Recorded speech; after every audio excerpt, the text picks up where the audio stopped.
Tahun 2025 ini pinjol akan menginvestigasi data nasabah yang bermasalah. Apakah kalian juga masuk? Di sini saya mau bahas buat kalian.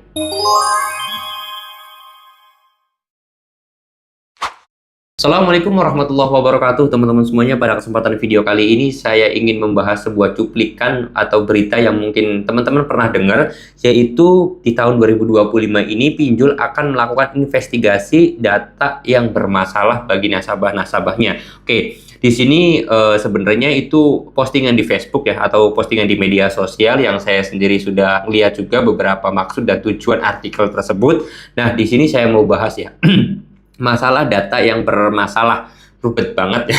Tapi yang jelas intinya ada investigasi dari pinjol. Oke, di sini saya mau bahas ya. Jadi buat teman-teman semuanya perlu kalian ketahui bahwasanya memang benar ada investigasi dari pinjol untuk data-data nasabahnya.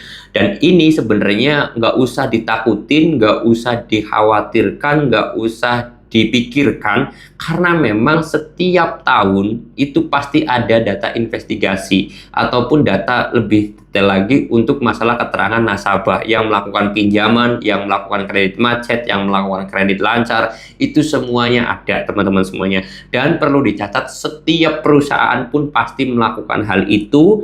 Dan nggak sektor pinjol aja, sebenarnya itu hal yang umum, hal yang wajar, hal yang memang perlu dilakukan oleh setiap perusahaan, baik perusahaan kecil ataupun perusahaan besar, itu pasti ada hal seperti itu. Jadi kalau kemarin itu viral dengan yang namanya investigasi data, investigasi nasabah, investigasi galbay dan yang lain sebagainya, itu merupakan hal yang wajar, dan itu setiap tahunnya juga sebenarnya ada, bahkan bukan setiap tahun, per kuartal, artinya per setiap 3 bulan sekali itu pasti ada gitu, ada rekap, ada investigasi, ada penelitian lebih dalam lagi terhadap nasabah yang melakukan pembayaran, nasabah yang tidak melakukan pembayaran, nasabah yang lancar mana, dan yang lain sebagainya itu ada. Bahkan bukan sebesar itu aja, tapi lebih detail juga.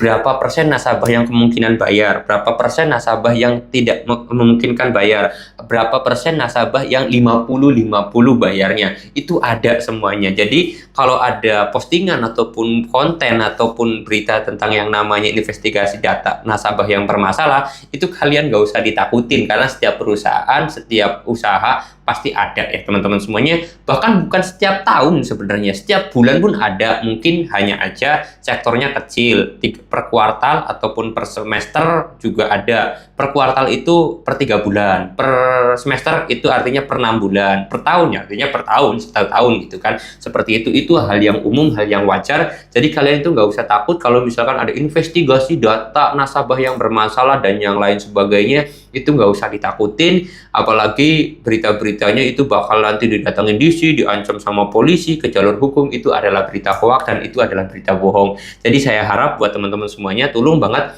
ketika ada postingan di media sosial ataupun ada konten di media sosial, teman-teman bisa menyaring, dan kalian pun harus bisa membaca lagi, atau kalau bisa kalian itu cari referensi lain.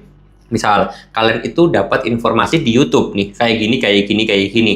Kalian boleh googling lagi di internet ataupun di Google-nya seperti apa, kayak gitu. Kalian dapat informasi di Facebook, kalian cari dulu di Google-nya benar atau tidak, bagus atau tidak, dan ini salah atau tidak, kalian cari lagi, seperti itu ya. Jadi jangan mudah termakan berita hoax, karena saya sendiri pernah melihat video di YouTube konten kreator juga yang membahas pinjol, yang mungkin saya katakan sudah banyak subscribernya, terus kemudian mereka tidak tahu hukum dan salah mengartikan hukum. Ini yang unik ini lucu banget sih Pak, salah paham terhadap yang namanya sistem pinjol, salah paham terhadap yang namanya sistem asuransi jiwa kredit pinjol. Itu saya terus terang ada, tapi saya sendiri nggak mau nyebutin nama channelnya, takutnya nanti mencemarakan nama baik ya teman-teman semuanya. Seperti itu aja, dan saya harap teman-teman semuanya bisa nyari. Begitupun ketika kalian itu dapat informasi dari saya, silahkan kalian cari sendiri, kalian googling sendiri, kalian telusuri sendiri lah. Karena sebenarnya saya sendiri, mohon maaf ya, saya sendiri sering bikin konten itu ngelirik ke sini,